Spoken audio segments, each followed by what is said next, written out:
Ang akala ng lahat, meant to be sila. Madami ang umasa na sila ay haharap sa dambana, pero hindi ito natuloy dahil nagkahiwalay sila. The Philippine Showbiz List presents ex-celebrity couples na muntik ng ikasal bago naghiwalay. Bea Alonzo and Dominic Roque. Matapos ng ilang linggong espekulasyon, kumpirmadong walang kasalang magaganap sa pagitan ni Bea Alonzo at Dominic Roque. Maingay na pinag-uusapan ang balitang ito na akala ng lahat hahantong sa pag-iisang dibdib ang well-publicized engagement nila na nangyari sa Las Casas, Filipinas de Acuzar noong July 18, 2023. Parang apoy din na nagpasiklab sa kontrobersya ang di umano'y pagbabalik ni Bea kay Dominic sa kanilang engagement ring. Lalo pa itong uminit dahil sa mga cryptic posts sa social media ng mga taong malalapit sa kanila. Mula nang lumitaw ang mga suspetsang may problema sa relasyon ng dalawa, lumabas din ang maraming isyong may tuturing ng mga red flag at pwedeng maging dahilan para hindi nga matuloy ang kanilang pagpapakasal. Kris Aquino and Mel Sarmiento. Marami sa mga tagahanga ni Kris ang nagbunyi nang malamang masaya ang lagay ng kanyang puso sa piling ng ex-DILG Secretary na si Mel Sarmiento. October 24, 2021 ang unang isapubliko ni Kris ang tungkol sa kanilang relasyon kasabay ng anunsyong engaged na sila. Nabanggit pa niya na excited na siyang makasal ngunit magiging simple lang daw ito. Bukas din siya sa pagsasabing match made in heaven ang whirlwind romance nila.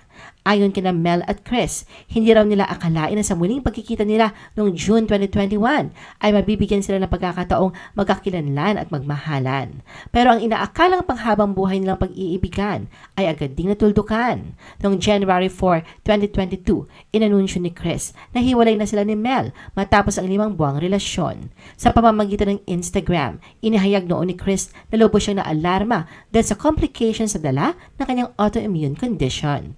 Inamin niyang siya ang nag-initiate na wakasan ang relasyon nila ni Mel dahil sa health reason. Lumalabas na tila hindi kaya ni Kris na pagsabayin ang kanyang love life at pag-aalaga sa kanyang kalusugan. Denise Laurel and Sol Mercado. Matagal ang itinakbo ng pag-iibigan ng celebrity couple na sina Denise Laurel at Sol Mercado na dahilan upang i-level up ito. Taong 2013 na magsimula ang kanilang long engagement at masaya pang ibinahagi ni Denise na taong 2016 o 2017 nila balak magpakasal. Pero noong June 2016, sinabi niya na postponed muna ang plano nilang pagpapakasal. Ilan sa mga dahilang nabanggit niya ay kailangang pag-ipunan at hirap pareho ang kanilang schedule.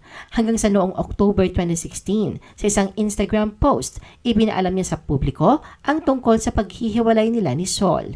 Hindi nagbigay ng anumang detalye si Denise tungkol sa hiwalayan, pero nilinaw niya na walang cheating at walang ginawang masama si Sol. Hindi naman basta binitawan ng dalawa ang kanilang relasyon dahil noong 2017, napaulat na sinubukan pa nila itong ayusin. Kasabay nito ay binigyang diin din ni Denise na ayaw niyang i-pressure si Sol sa pagpapakasal. Yasi Pressman and John Simira. Pinag-usapan ang kinahantungan ng ilang taong relasyon ni Yasi sa Filipino-Canadian basketball player na si John Simira, lalo pat na pag-alamang engaged na pala sila. Sa isang social media post noong August 2023, mismong si John ang nagkumpirma ng kanilang hiwalayan dahil na rin sa samot-saring isyong lumabas. Mutual decision daw nilang dalawa ni Yasi na tapusin na ang kanilang relasyon at magkanya-kanya na. Nilinaw rin ni John na walang third party sa kanilang breakup. Ilang oras matapos kumpirmahin ni John ang hiwalayan, kumalat sa social media ang marriage proposal video ng dalawa na ikinagulat ng publiko. Sa 10-minute video, makikitang pinaghandaang mabuti ni John ang proposal niya kay Yasi na naganap sa Rancho Bernardo Villa sa Bataan pero hindi nakasaad kung kailan ginanap ang engagement ng dalawa. Samantala sa isang interview, pinatotohanan ni Yasi ang sinabi ni John na walang ibang involved sa kanilang hiwalayan. Pinili niya raw manahimik dahil nirerespeto niya ang pinagsamahan nila ni John. Hindi rin daw niya maatim na pagpiyastahan sila ng publiko lalo na't maayos naman silang naghiwalay. Angel Locsin and Luis Manzano. Una na nagkarelasyon sina Luis at Angel ngunit nagkahiwalay din taong 2009. Ang kanilang pag-iibigan ay nabigyan muli ng ikalawang pagkakataon nang magkabalikan sila noong 2014. Kahit walang engagement party at sing-sing na ibinigay si Luis kay Angel, bukas ang dalawa sa pagsasabi na pinag-uusapan nila ang plano nilang pagpapakasal. Ngunit sadyang hindi sila itinakda para sa isa't isa. Sa kasalukuyan ay pareho na silang happily married. Si Luis kay Jessie Mendiola, samantalang si Angel naman kay Neil Arce. Heart Evangelista and Jericho Rosales. Tumagal ng 3 taon ang relasyon ni Heart at Echo bago ito natapos taong 2008. Ang kanilang pagkakamabutihan ay nagsimula sa pinagbidahan nilang teleserye na Panday. Ng mga panahong yon, bukas si Echo sa pagsasabing na pag-uusapan nila ni Heart kahit papaano ang plano kung sakaling ikasal sila. Ayon naman kay Heart, isang simple wedding for the family at isang big wedding para naman sa lahat ng mga kaibigan nila. Nabanggit pa niya na si Echo ang kanyang greatest love, bagamat nauwi sa hiwalayan ang kanilang relasyon na natili naman silang magkaibigan. Gwen Zamora and Jeremy Marquez. 4 na taon ang itinakbo ng relasyon ni Gwen at Jeremy at inakala ng iba ay mauuwi na talaga ito sa kasalan. Matatandaan na noong October 2015 naganap ang kanilang engagement. Binalak pa nilang magpakasal noong December 2016 pero hindi ito natuloy. Hanggang sa pumutok ang balitang hiwalay na sila noong November 2018. Bagamat walang malinaw na dahilan kung bakit hindi kailan na nakahanap na ng panibagong pag-ibig si Gwen, dahil kasabay nito ang publiko niya ng sweet photos nila na ngayon mister niya, ang basketball player na si David Semerad. Carlos Agassi and Margot Midwinter. Aminado si Carlos na ang pagiging mama's boy niya ang isa sa mga dahilan kung bakit hindi natuloy ang pagpapakasal niya sa Filipino-British na si Margot Midwinter na isa na ring showbiz personality. 2 taon na silang magkarelasyon at na-engaged matapos ang 1 taon naging sila. Katunayan, 3 beses pang nag-propose si Carlos kay Margot, ngunit napag-alaman niyang hindi pala gusto ng kanyang ina ang babaeng papakasalan niya, kaya hindi rin nag-work out ang kanilang relasyon. Buboy Villar and Angeline Gorens. Taong 2016 na ma-engage si Buboy at ang kanyang American girlfriend na si Angeline Gorens. Ayon kay Buboy, kahit anumang oras ay handa silang magpakasal ni Angeline. Ngunit nauna raw ang pagbubuntis nito kaya pinaglaanan nila ito ng tamang panahon. Ngunit ang planong mabasbasan ng kanilang pagsasama ay hindi na nila naisakatuparan pa dahil matapos ang 4 na taon at mabiyayaan ang 2 anak na uwi ito sa hiwalayan. Sinubukan pa raw nilang ayusin ang kanilang relasyon hanggang sa nagdesisyon na silang tuldukan na lamang ito. Nilinaw naman ni Buboy at Angeline na mutual ang kanilang naging desisyon at maayos ang kanilang paghihiwalay at co-parenting sa kanilang mga anak. Joem Bascon and Krisha Uy. Hindi sekreto ang kontrobersyal na pinagtapusan ng pag-iibigan ni Joem Bascon at Krisha Uy. Ang kanilang relasyon ay umabot ng 8 taon at sa loob ng nasabing panahon, 5 taon na silang nagli-live-in. Bukas na aklat sa publiko ang kanilang samahan na talaga namang sinuportahan at kinakiligan ng kanilang mga tagahanga. Napag-usapan rin nila ang paglagay sa tahimik at bumuo ng isang pamilya. Sa isang panayam noong February 2019, sinabi ni Joem na matagal na niyang balak na gawing formal at basbasan ang kanilang pagsasama. Total magkakilala na raw ang kanilang pamilya at naroon ang katiyakan na si Krisha na nga ang babaeng nais niyang iharap sa altar. Dagdag pa ni Joem, umaasa siyang mangyayari ang kanilang pag-iisang dibdib sa taon ding yon.